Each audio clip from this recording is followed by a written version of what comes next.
गं गणपतये नमः। आदित्याय च सोमाय मंगलाय बुधाय च गुरुशुक्रशनिभ्यश्च राहवे केतवे नमो नमः। नारायणाय विद्महे वासुदेवाय धीमहि तन्नो विष्णुः प्रचोदयातु। ధనుస్సు రాశి. ధనుస్సు రాశి వారికి జూన్ 15వ తేదీ నుండి జూలై 15వ తేదీ వరకు కూడా సూర్య భగవానుడు భాగ్యాధిపతి అయి సప్తమ స్థానంలో విశేషముగా మిథున రాశి సంచారములో ఆయన ఇచ్చేటటువంటి ఫలితాలతో పాటుగా ఈ నెల 21వ తేదీన కుజగ్రహ భగవానుడు 5వ స్థానంలోంచి 6వ స్థానంలోకి రావడం విశేషమైనటువంటి భాగ్యాన్ని, అట్లాగే 4లో ఉన్నటువంటి శని, 3లో ఉన్నటువంటి రాహువు, 9లో భాగ్యంలో ఉన్నటువంటి కేతువు, అష్టమంలో ఉన్నటువంటి బుధ 20వ తారీఖు తర్వాత బుధుడు ప్రవేశిస్తున్నాడు. ఆల్రెడీ గురుడు, శుక్రుడు అందులో ఉండి ఈ 3 శుభగ్రహాలు అష్టమంలో ఉండి విశేషమైనటువంటి పాప ఫలితాలని కలగజేస్తూ ఉంటాయి. కాబట్టి ఈ యొక్క మాస సంక్రమణం యొక్క గోచార ఫలితాలను మనం విశ్లేషించుకున్నట్లయితే ధనుస్సు రాశి వారికి మరి విద్యావంతులకి విద్యపరంగా ఆసక్తి తగ్గుతుంది. సరైనటువంటి కంఫర్ట్నెస్ లేక, సౌఖ్యకరమైనటువంటి విద్యని అభ్యసించలేక, ఒకవేళ విద్యను ఉన్నతమైనటువంటి విద్యాభ్యాసంలో ఎన్నో ఇబ్బందులు కలగటము, బుద్ధి వికారాలు, బుద్ధి దోషాలు, తెలిసి తెలియక చేసేటటువంటి జ్ఞాన అజ్ఞానత దోషాలు, లేనిపోని స్త్రీ వ్యామోహ దోషాలు వీరి యొక్క చదువుని పక్కదారి పట్టించేటటువంటి అవకాశాలు మెండుగా ఉన్నాయి. విపరీతమైనటువంటి కొంతమంది ధనుస్సు రాశి వారికి అప్పుల బాధ, కుటుంబంలో సమస్యలు, చాలా విపరీతమైనటువంటి అనర్థాలని, సమస్యలను కూడా కలుగజేసే అవకాశాలు ఉన్నాయి. భార్యాభర్తల మధ్య లేనిపోని అంతర్గతమైనటువంటి విద్వేషాలు కలగటము, కుటుంబంలో తల్లిదండ్రులు ఉండకుండా చేయాలని చెప్పి చాలా మంది, అంటే భార్యాభర్తల్లో ఎవరైనా సరే, అత్తగారు ఉంటే అత్తగారు, లేకపోతే తల్లిగారు ఉంటే తల్లిగారు, ఇట్లా తల్లిదండ్రుల్ని దూరం చేసుకునేటటువంటి వ్యవస్థ ఈ యొక్క భార్యాభర్తల మధ్య మానసిక ద్వేషాలని, దోషాలని కలుగజేస్తూ ఉన్నాయి. అట్లాగే ఆకస్మికంగా ధన విషయంలో విపరీతమైనటువంటి ఖర్చులు అయ్యేటటువంటి అవకాశాలు కలుగుతున్నాయి. అట్లాగే గృహపరమైనటువంటి మరమ్మత్తులు, అట్లాగే వాహనపరమైనటువంటి ఎన్నో దోషాల వలన ధనము కోల్పోయేటటువంటి పరిస్థితి, వ్యాపారంలో ధనలాభము వస్తుంది అనుకున్నటువంటి సమయంలో అకస్మాత్తుగా ధన విహీనము కలగటానికి అవకాశం కలుగుతోంది. అట్లాగే అర్ధాష్టమ శనిగ్రహ దోషాన్ని అనుభవిస్తున్నటువంటి ఈ యొక్క ధనుస్సు రాశి వారికి ఏ పని చూసినా కూడా ఆటంకాలే. ఆరోగ్యపరంగా ఎప్పుడు చూసినా ఏదో ఒక సమస్య కలుగుతూనే ఉంటుంది అర్ధాష్టమ శని వలన.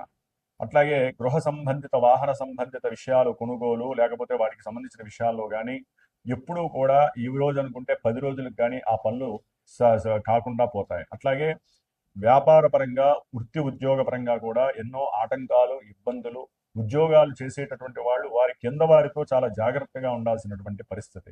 మీరు ఏ కార్యక్రమం అయినా సరే, ధనం సంపాదించాలన్నా, లేకపోతే ఏదైనా ప్రయాణం చేయాలన్నా, అవతల వ్యక్తులతో మాట్లాడాలన్నా, ఆకస్మికంగా ఎవరైనా పరిచయం అయినా వారితో మాట్లాడేటప్పుడు సంభాషణ చాతుర్యము, చాలా డెప్త్ నాలెడ్జ్ పెట్టుకొని మాట్లాడడం చాలా విశేషప్రదము.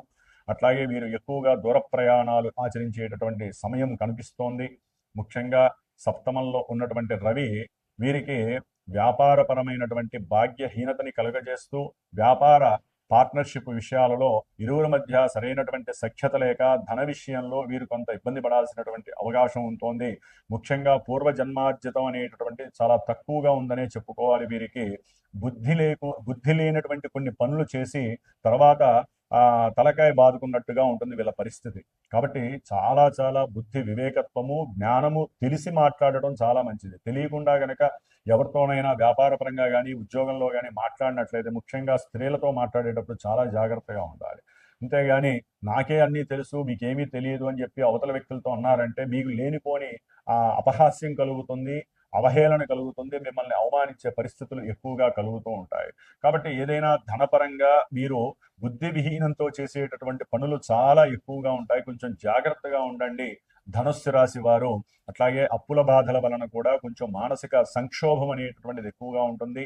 తల్లిగారి యొక్క అనారోగ్యము, తండ్రి గారి యొక్క అనారోగ్యము మిమ్మల్ని కొంచెం సౌఖ్యహీనత్వానికి గురి చేసే పరిస్థితి. భార్యాభర్తల మధ్య అయితే గనక లేనిపోని అహంకార దర్పాల వలన ఇరువురి మధ్య అనుకూలమైనటువంటి పరిస్థితి లేక, సమన్వయపరుచుకోలేక ఇరువురి మధ్య కూడా ఎన్నో అగచాట్లు కలిగి కొన్ని చోట్ల ఎడబాట్లు కలిగే అవకాశం ఉంది. ఏదేమైనప్పటికీ కూడా జన్మజాతకంలో ఉన్నటువంటి లగ్నము, అట్లాగే వీరి యొక్క జన్మలగ్నాతో ఇప్పుడు నడుస్తున్నటువంటి దశలు అంతర్దశలు గోచారంలో, అది రవి కానివ్వండి, గురుడు కానివ్వండి, శుక్రుడు కానివ్వండి, ఇప్పుడు ఏదో 8వ స్థానంలో బుధ గురు శుక్రుడు ఉన్నారు కదా అని చెప్పి వీరి జాతకం ఈ విధంగానే ఉంటుంది, ఈ విధంగానే ధనం ఖర్చు అవుతుంది అనుకోవడం చాలా పొరపాటు.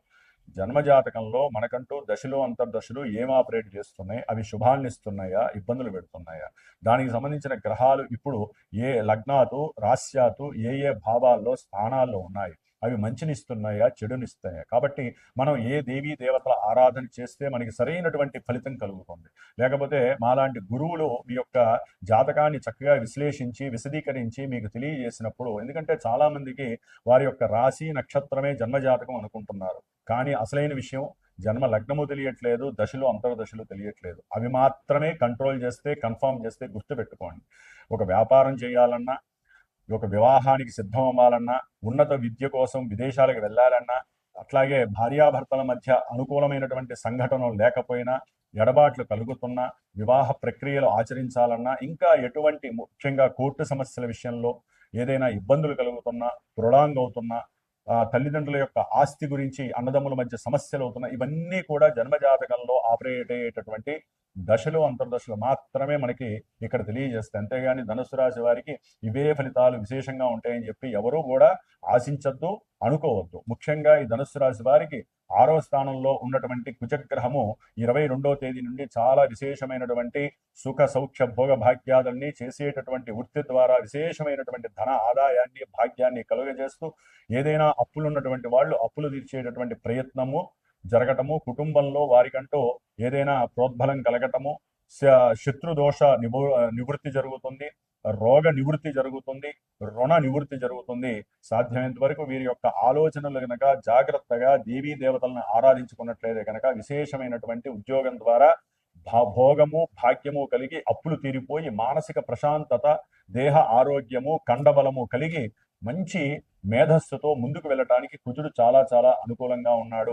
కాబట్టి అంతర్గతంగా మీరు ఏదైనా అప్పులుంటే తీర్చేసుకోండి. కొంతమందికి అయితే గనక మరి కుజుడు 6లో ఉండటం ద్వారా కొంతమంది ధనుస్సు రాశి వారికి కొత్తగా ఎవరైనా పరిచయమైన స్త్రీలు కానీ, అంతకుముందు పరిచయమైనటువంటి స్త్రీల వలన కానీ కొన్ని ఇబ్బందులు కుటుంబంలో కలిగి భార్యాభర్తల మధ్య, అది పురుషుడైతే స్త్రీ, స్త్రీ అయితే పురుషుడు, ఎవరైనా సరే వారి ఇరువురి మధ్య పూర్వ సంబంధాలు వెలుగులోకి వచ్చి లేనిపోని వారికి ఉన్నటువంటి అక్రమ సంబంధాల రీత్యా చాలా ఇబ్బందులు పడి ఒక్కోసారి ఒకరికొకరు భార్యాభర్తలను మర్చిపోయి తిట్టుకోవడం, కొట్టుకోవడం, ఇంకా ఒక స్టేజ్కి వెళ్ళే పరిస్థితి ఉంటుంది, కోర్టుల దాకా వెళ్ళే పరిస్థితి కూడా ఉంటుంది.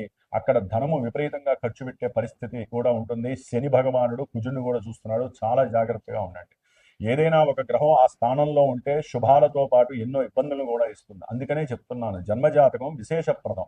జాతకం తెలియనటువంటి వారు సంప్రదించి దాని దగ్గర పరిహారాలు చేసుకొని ధనము ఖర్చు పెట్టినట్లయితే పరిహారానికి చక్కటి ఫలితం వస్తుందే కానీ గోచారంలో గ్రహాలు 20 రోజులకి 30 రోజులకి తిరుగుతూనే ఉంటే ఎన్ని గ్రహాలకని జపాలు చేస్తారు, ఎన్ని గ్రహాలకి హోమాలు చేస్తారు.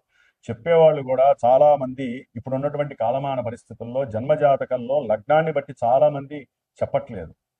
ఎందుకంటే ఫోన్ చేసే వాళ్ళకి చాలా వరకు వారి యొక్క నక్షత్రాలు మా రాశిదండి, మాకు సమస్యలు కలుగుతున్నాయి అంటున్నారే తప్ప జాతకం ఎలా ఉంది, అసలు జాతకంలో మాకు ఎలా ఉంది, వర్త్ ఎలా ఉందండి, ఇప్పుడు గోచారంలో దాని యొక్క మీకున్న సమస్యలు ఏంటి, అది ఫలిస్తుందా లేకపోతే ఇంకా ఇబ్బందులు పెడుతుందని తెలుసుకునేటటువంటి ప్రయత్నం ప్రేక్షకులు చేయాలని నేను మనవి చేసుకుంటున్నాను.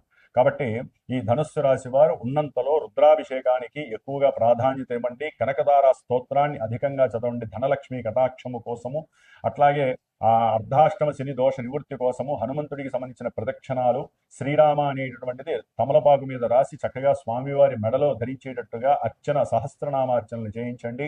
అట్లాగే గణపతి ఆరాధన వలన తండ్రి గారితో విశేషంగా సౌఖ్యము కలుగుతుంది. భార్యాభర్తల మధ్య సంబంధము గనక సరిగ్గా లేకపోతే అర్ధనారీశ్వర స్తోత్రాన్ని కానీ విష్ణు సహస్రనామ స్తోత్రాన్ని కానీ చదివినట్లయితే చక్కటి అనుబంధం కలుగుతుంది. జై శ్రీమన్నారాయణ. సర్వే జనా సుఖినో భవంతు.